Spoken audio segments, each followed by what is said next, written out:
Bienvenidos a Detox Teológica, donde el propósito es desintoxicándonos para regresar a una teología reformada. El día de hoy vamos a iniciar la sesión 167 involucra el capítulo 2. Esta es la parte número 4. Aún seguimos con los 7 primeros versículos. Han sido un poquito más lejos. Nos va a llevar más tiempo, ciertamente, pero no vamos haciendo carreras. Así que voy a empezar directamente leyendo los 2 versículos. El versículo 6, y esto fue lo que leímos un poco en la sesión anterior. Dice, pero tienes esto, que aborreces las obras de los nicolaítas, las cuales yo también aborrezco. El que tiene oído, oiga lo que el Espíritu dice a las iglesias. Al que venciere le daré a comer del árbol de la vida, el cual está en medio del paraíso del Edén. Okay, una cosa, esto no, lo que vamos a ver lo vamos a ver de una manera, con cierto orden. Vamos a ver quiénes son estos nicolaitas, ¿ok? Esto que dice de que aborrezco. Y la frase que se tiene ahí, que el que tiene oído, oiga lo que el Espíritu dice a las iglesias. Nada más aquí aprovecho a comentar que esto del Espíritu dice a las iglesias, si lo leemos los versículos anteriores, primero habla Dios, después habla Cristo y después dice lo que el Espíritu dice. Entonces, esta es una acción trinitaria, o sea, como Dios trino y uno hablando. Entonces dice, al que venciere le daré de comer del árbol de la vida. Nuevamente esto es una escena del Edén, ¿ok? El cual está en medio del paraíso. El paraíso es un término que se emplea en la Septuaginta, en la Biblia Septuaginta. En vez de Edén, se traduce como paraíso. Entonces dice, el cual está en medio del paraíso, del Edén de Dios. Así que el Edén original del Génesis es nada más, es una imagen o es un, que llaman es un proto paraíso, no el que va a ser, sino el que apuntaba a que va a ser al paraíso al final del reino en su consumación, ¿ok? De Dios. Entonces, eso es algo interesante y ahí viene el árbol de la vida, el que va a dar a dar de comer del árbol de la vida. Entonces, voy a tocar tantito, en otra ocasión vamos a hablar un poco más de lo que sería la, la teología atrás del árbol de la vida. Así que, iniciando, voy a primeramente a hacer referencia que lo que voy a hablar ahorita viene de uno de los libros de G.K. Beale, que es este señor. Aún vive, o sea, lo bueno que aún vive. Y digo lo bueno aún que vive porque sigue haciendo teología. Y es una persona más grande. Obviamente ahí se ve más joven, ya está más grande aún.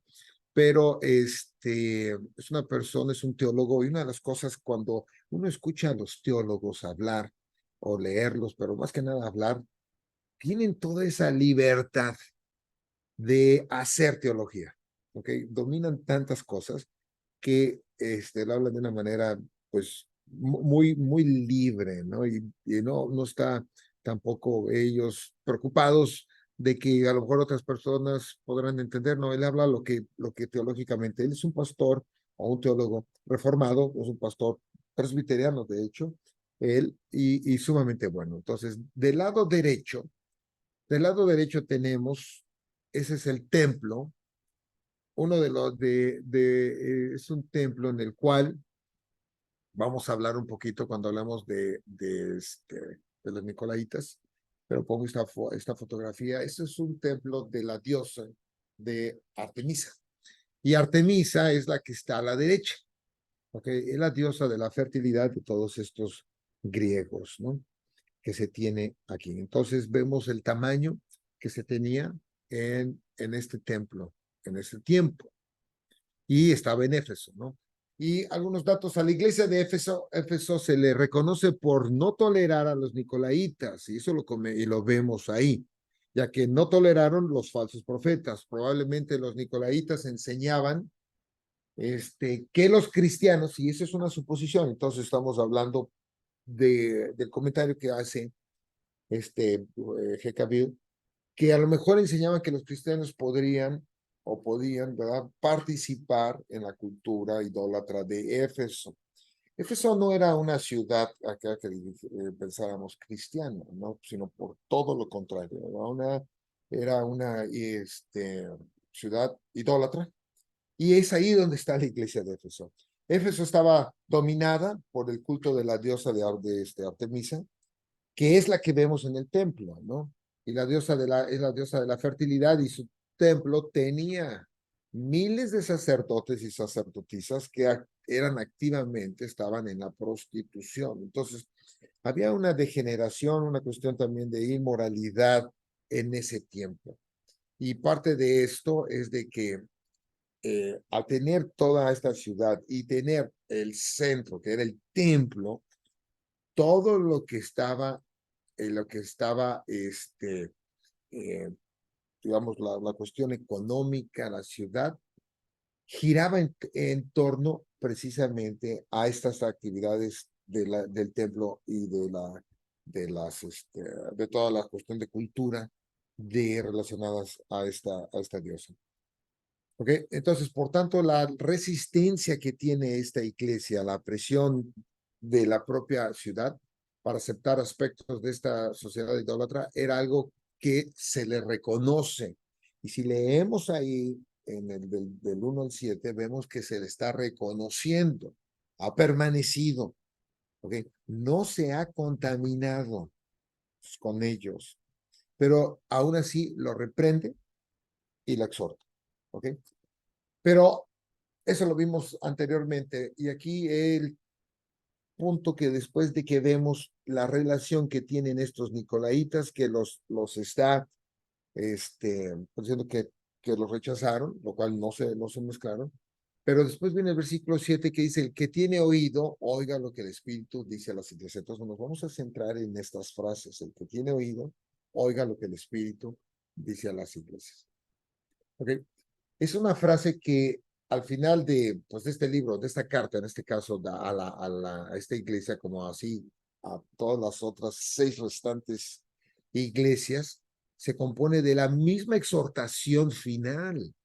Eso nos debe de llamar la atención. Y cuando, por ejemplo, en teología, cuando se repite una cosa, otra cosa, hay una insistencia, una cuestión de énfasis, pero tiene que tener más relevancia teológica. ¿Qué es lo que dice? ¿Por qué lo dice? ¿No?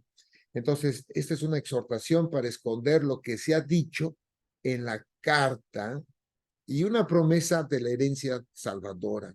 Entonces, vemos aquí algo que choca a lo que normalmente estamos ahorita acostumbrados. Así que vamos a tener un poquito de choque, porque nos lavan el cerebro con frases, escuchamos mucho, que como que todo es amor y todo queremos que vengan, y etcétera, etcétera, Cristo, y que todo el mundo es para escuchar, pero precisamente esta exhortación está enfocada para hacer al incrédulo todavía peor, y va enfocada para que sea entendida y buscada por el creyente. ¿Ok?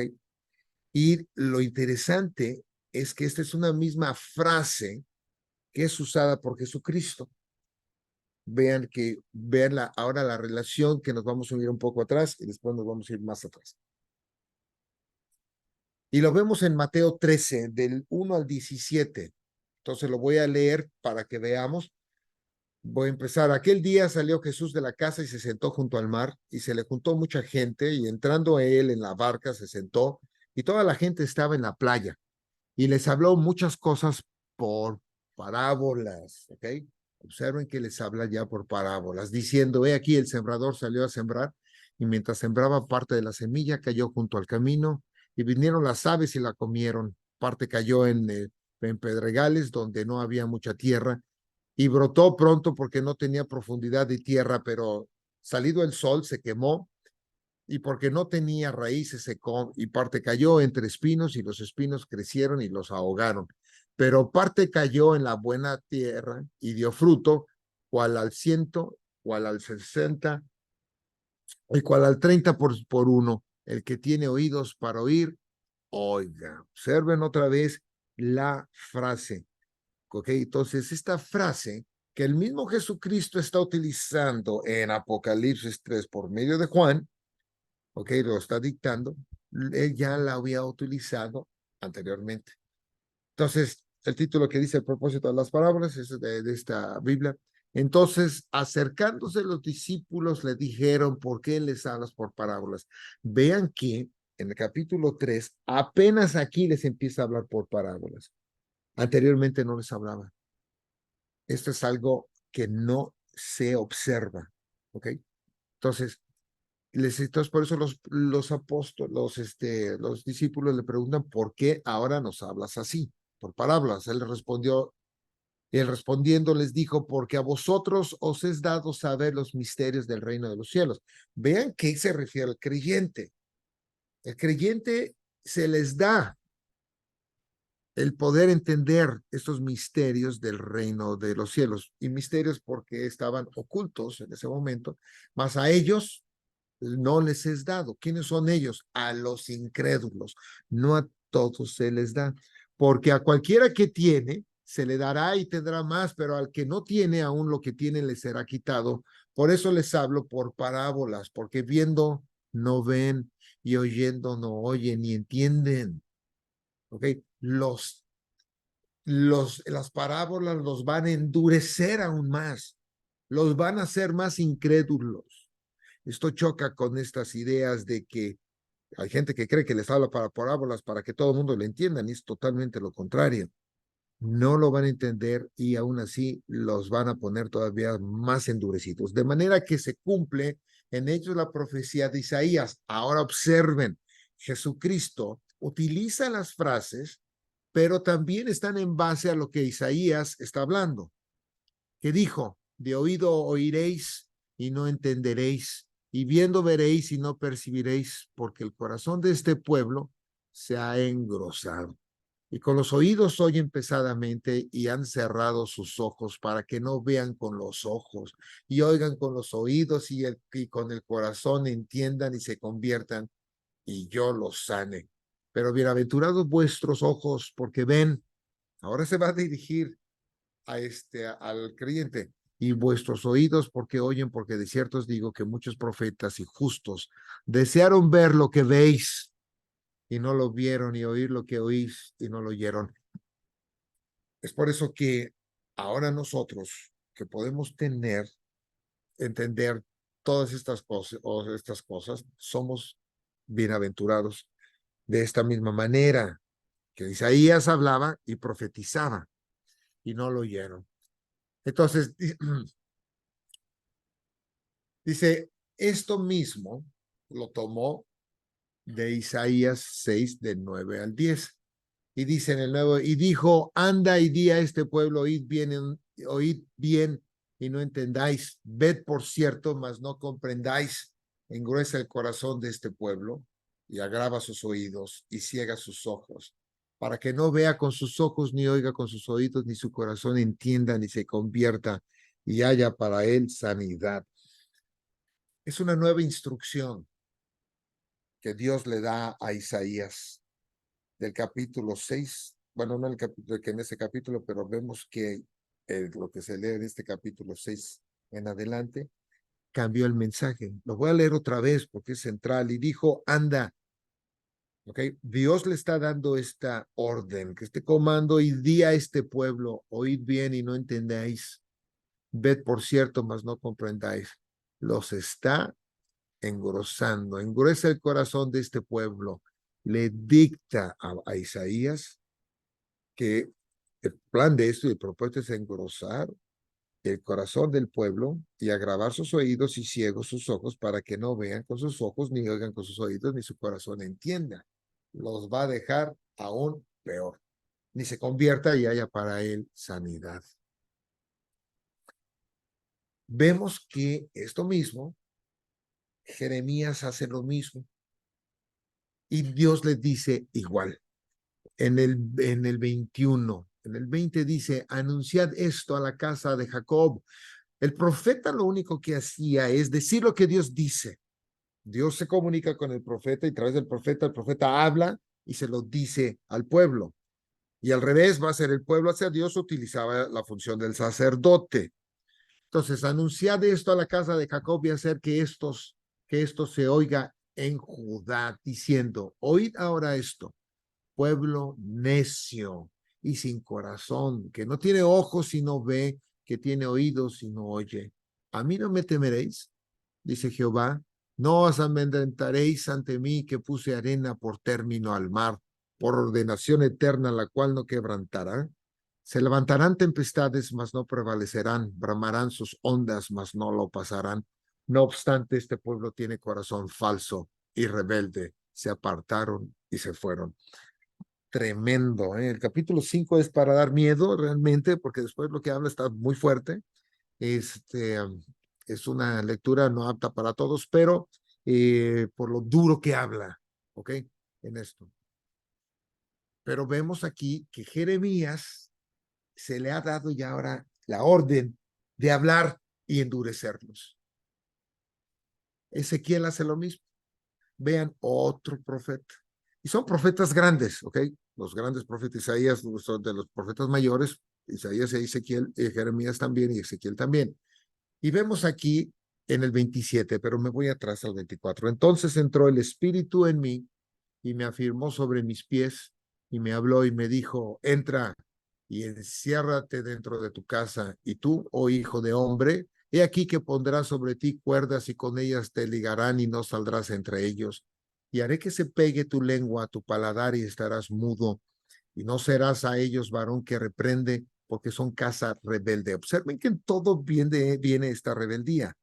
Mas cuando yo te hubiere hablado, abriré tu boca y les dirás, así ha dicho Jehová el Señor, el que oye, oiga, y el que no quiera oír, no oiga, porque casa rebelde son. Lo ve también en el 12, 2. Hijo de hombre, tú habitas en medio de casa rebelde, los cuales tienen ojos para ver y no ven, tienen oídos para oír y no oyen, porque son casa rebelde. Por tanto, tú, hijo de hombre, prepárate en seres de marcha y parte de día delante de sus ojos, y te pasarás de tu lugar a otro lugar a vista de ellos, por si tal vez entienden, porque son casa rebelde. Vean que el mensaje es muy parecido en todos estos profetas. Así que el significado, y lo pongo en mayúscula, de esta exhortación en los profetas estaba conectada con el uso de acciones simbólicas y parábolas. ¿Ok? De ahí en adelante, si yo veo y leo Isaías, y leo Jeremías, y leo Ezequiel, se va a empezar a hablar en símbolos. Jesucristo, después del 13 en adelante, empieza a hablar en parábolas, antes no, hablando de Mateo. ¿Ok? Eso es crítico, eso es algo, como comentaba, que no se ve y no se enseña. Eso es algo que sí debemos de poner atención. A partir de ahí, ya Jesucristo habla de esa manera. Isaías también habló de esa manera a partir del 6 en adelante, y te vamos a ver algunos. Jeremías igual, y Ezequiel también. La función primaria de los profetas que vivieron en el tiempo de Israel, o el tiempo de Israel, fue advertir a Israel de la inminente condenación y juicio divino. Por eso cuando vean en Jeremías 5, es tremendo lo que va a hacer Jesucristo, Dios, como un juicio. Los va a acabar, literalmente. ¿Ok? Y va a utilizar a este pueblo que va a venir para acabarlos, y los va a tener 70 años en esclavitud. ¿Ok?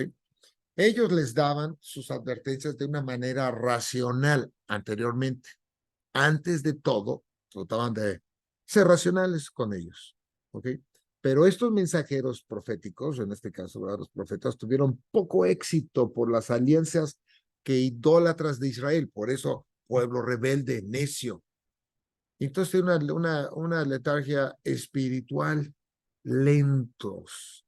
Y en eso se encuentran ahorita muchísimas iglesias de la misma manera. Y una actitud de soberbia de cambiar la manera en la que ellos habían crecido por estar acostumbrados. ¿Ok? Ese era el estado de esta gente. Entonces, es una advertencia. Anteriormente era una manera racional, pero después cambia la manera de símbolos y profetas. Así, Isaías predica directamente, sin simbolismos, de los capítulos del 1 al 5. Ya después en el 6 ya no.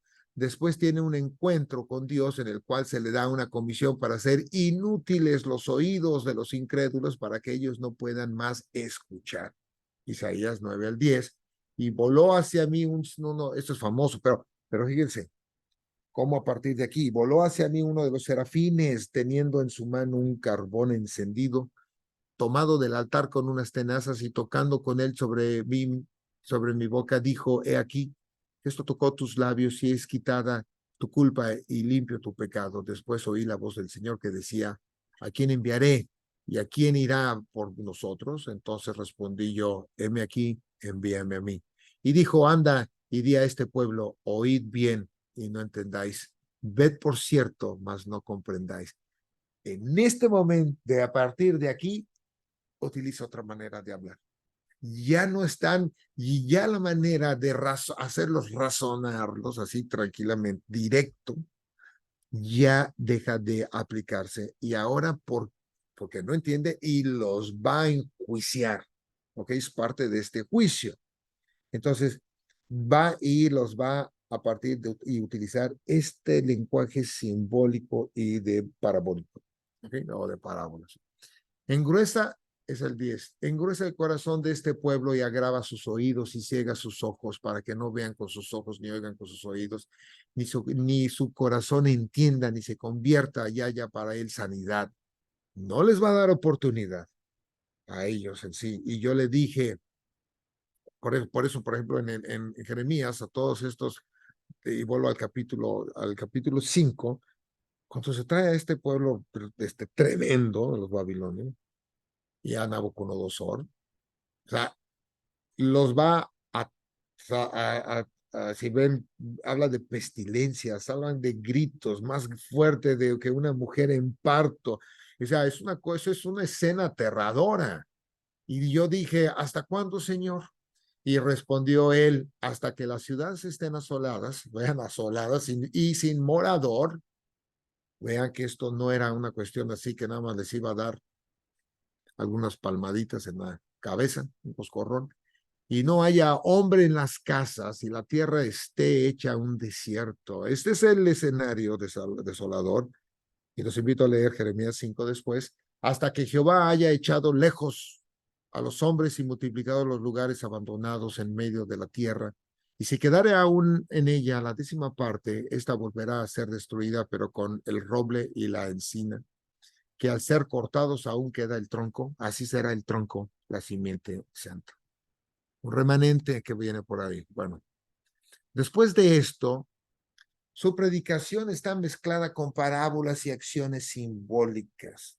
¿Ok? Ezequiel, porque tiene una comisión similar para endurecer los corazones de los incrédulos cuando, bueno, está Dios en minúsculas, es un error. Dios le dice en el 3:27, más cuando yo te hubiere hablado, abriré tu boca y les dirás: así ha dicho Jehová el Señor. El que oye, oiga, y el que no quiera oír, no oiga, por casa rebelde son. Inmediatamente de esto se le indica con su primera acción simbólica. Después de este es el último, el versículo 27 es el último versículo del 23, y ahora observen el cambio de hablar. Tú, hijo de hombre, tómate un adobe y ponlo delante de ti y diseña sobre él la ciudad de Jerusalén. Hay un simbolismo, ¿ok? Quiero que observen. Y pondrás contra ella sitio y edificarás contra ella fortaleza y sacarás contra ella baluarte y pondrás delante de ella campamento y colocarás contra ella arietes alrededor.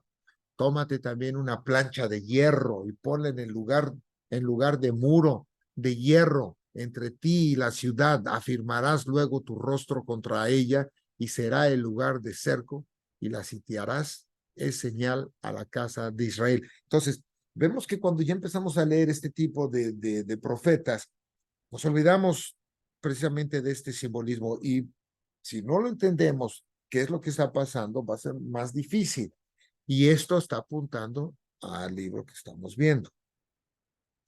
Cuando su predicación directa no tuvo ninguna atención, al igual que en Isaías y al igual que en Jeremías, al igual que en Jesucristo. Los profetas cambiaron a otros medios, pero esos cambios de forma, da forma para advertirles que era solamente efectiva con ellos que tenían un entendimiento espiritual. ¿Ok? Es decir, solamente a los creyentes, al que tiene entendimiento espiritual, a los que, en este caso a nosotros, que por medio del Espíritu Santo, obviamente, y enseñando, y buscando, y escudriñando, tienen este entendimiento. No es nada más que el Espíritu mora en mí y Él me va a dar a entender. No, se tiene que enseñar, se tiene que estudiar, se tiene que escudriñar. Las parábolas causan a aquellos que tienen oídos para oír y no oír el confundirse más, el endurecerlos. Este es el punto de Isaías 6, de 9 al 10, que ya lo leímos. Y ya nada más lo voy a poner ahí, el último dice, y ciega sus ojos para que no vean con sus ojos, ni oigan con sus oídos, ni su corazón entienda, ni se convierta y haya para él sanidad, para este pueblo. Estas acciones, y lo pongo aquí un poco con letras más grandes, y parábolas tuvieron el efecto de ganar la atención de los verdaderos creyentes. Es por eso que los discípulos que le preguntan después en Mateo 13, ¿por qué hablas aquí? Les llama la atención. Los otros están perdidos, haciendo que los incrédulos, dice, no se arrepientan, o no se arrepintieran, perdón, y endureciendo los corazones de los demás, quienes carecían de sabiduría espiritual, previéndolos del significado de las acciones o parábolas. Simplemente no entendieron y vemos, no era para ellos el entender, porque los endureció y era parte de lo que hace. Y esto mismo, vamos como comentario, cuando vayamos un poquito viendo, es lo que le pasa a Faraón directamente cuando estamos en Éxodo, se endureció. El uso que Jesús le da a las parábolas está mucho en línea con el patrón de estos profetas. Antes de Mateo 3, como explicaba, Jesucristo enseñaba directamente, pero después, como él cita a Isaías, él empieza a enseñar con parábolas. O sea, cita, habla con parábolas. El propósito de las parábolas, al igual que los profetas, tuvo el propósito de iluminar a los creyentes y aún así endurecer más a los incrédulos. Por lo tanto, así que el uso de la misma fórmula en las cartas a las 7 iglesias, por lo tanto, es altamente significativo. El pura frase que hablan, el que tenga oídos, oiga lo que el Espíritu dice a las iglesias, esa frase es altamente significativa por todo lo que estamos ahorita viendo. Como en Isaías 6 y los evangelios sinópticos, es decir, Mateo, Marcos, y Lucas, Juan no es sinóptico, la fórmula se refiere que el mensaje de Cristo va a iluminar a algunos, pero cegará a otros. ¿Ok? Jesús ahora hablando por medio de Juan, que al utilizar esta frase indica que lo que sigue tendrá una naturaleza parabólica o simbólica. ¿Ok? Entonces vean que esto es sorprendente, ¿no? Poder ver esto con más claridad, el puro hecho de que utiliza esa frase está utilizando lo que todos estos profetas, Jesucristo y los otros profetas utilizaron con esa misma intención, de la misma manera para endurecerlos y abrir entendimiento y llamar la atención para el creyente. Pero ahora la fórmula está dirigida a la iglesia. Importantísimo, vean. Las cartas no van a Israel, van a las 7 iglesias, 7, que es, va a hablar de un número, el 7, el símbolo del 7 que es algo completo, y es a toda la iglesia, a las 7 iglesias va y simboliza a toda la iglesia. Ahora dice, la cual continúa con el papel del pueblo de Dios como el verdadero Israel. Y vuelvo otra vez a enfatizar esto totalmente desbancan la cuestión del dispensacional, de que Israel es uno y la iglesia es otro. Simplemente Aquí ya el como Israel ya dejó de ser, ¿ok? Y es la iglesia. Si todo lo que habíamos visto en capítulo 1, que tiene cumplimiento, la misma promesa que le hacía a Israel, el cumplimiento de eso ahora se hace y tiene lugar en la iglesia. Y lo vemos que aquí es que todo esto está enfocado a las iglesias, no a Israel. Dice, pero al igual que Israel, la iglesia ha caído en un letargo espiritual y se ha entretenido o dando oportunidad a alianzas de idólatras. Así que el método parabólico de la revelación se va a instituir en este libro. No solamente las parábolas a través del libro tienen un efecto judicial, porque los va condenando, sobre el incrédulo, pero también tiene el propósito de sorprender al creyente que se encuentra atrapado en la iglesia, que se ha comprometido, ¿ok? Revelándoles terribles naturalezas asquerosas realmente de las instituciones idólatras que ellos están tentados a identificar y confiar. No estamos escrito. El uso de varias imágenes a través de Apocalipsis, que habla de las bestias, dragones, rameras, jinetes, criaturas extrañas, plagas y demás, tienen la intención de impactar a los creyentes para que salgan de su estado de complacencia y el peligro que se tiene al comprometerse con una cultura idólatra en la que viven. Los incrédulos, por otra parte, no podrán entender lo que Dios está hablándoles en este tipo de simbolismo y se perderán más en su incredulidad, aunque algunos se salvarán al escuchar el evangelio. ¿Okay? Las visiones de los capítulos del 4 al 21, por lo tanto, son desarrollos que corresponden a las enseñanzas directas dadas en los capítulos 2 y 3, que son las cartas de las iglesias. Esto se confirma cuando consideramos las trompetas, las copas, que están claramente fundamentadas en las plagas del éxito. Se verá entonces después, porque van a ir esas visiones. Habla con simbolismo, pero apunta a esto en el Éxodo, que de la misma manera fortalece a los creyentes y endurece a los enemigos de Dios. Utiliza la misma frase que él utiliza, enemigos de Dios como los incrédulos.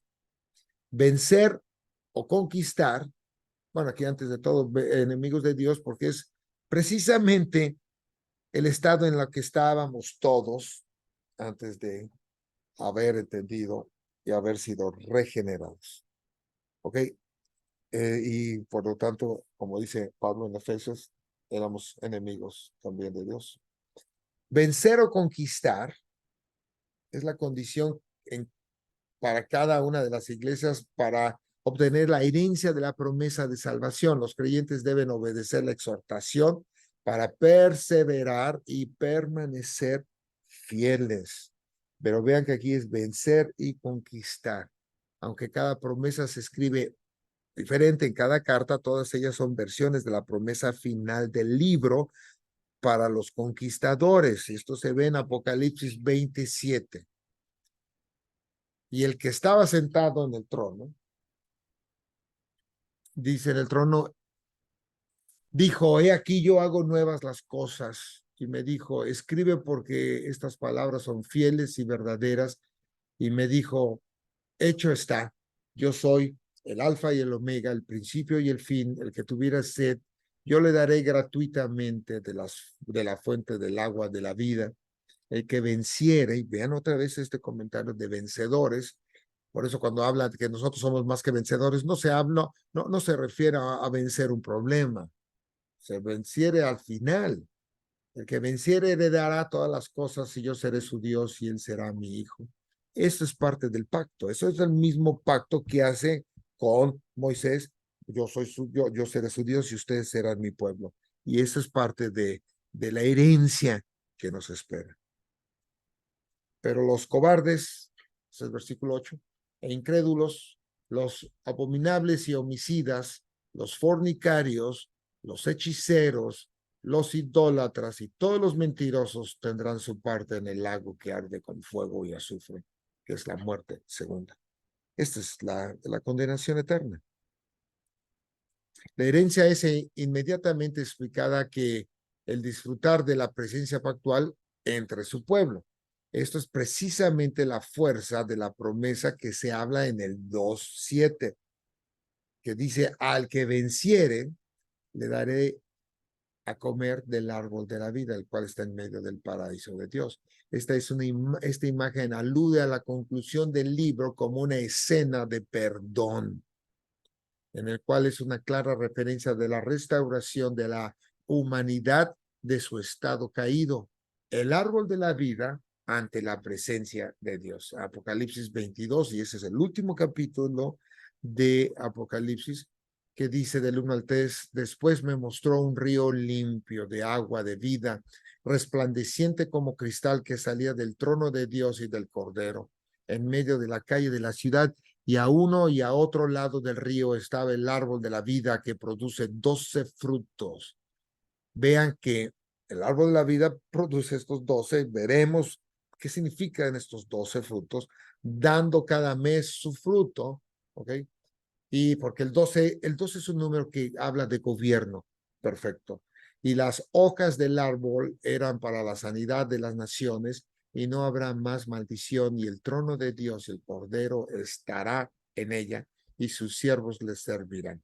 El versículo 2 del versículo del 7 del capítulo 2 no se refiere a una persecución y tribulación en la cual la iglesia debe vencer, la cual estaban en tribulación y persecución, como habíamos comentado, por Nerón, pero su propio pecado de no testificar de Cristo al mundo, que ese es primeramente lo que dice que dejó su primer amor. ¿Okay? El énfasis está ahí. El vencer está motivado por el modelo de cómo Cristo venció la tentación. Y esto lo vemos en 2 versículos.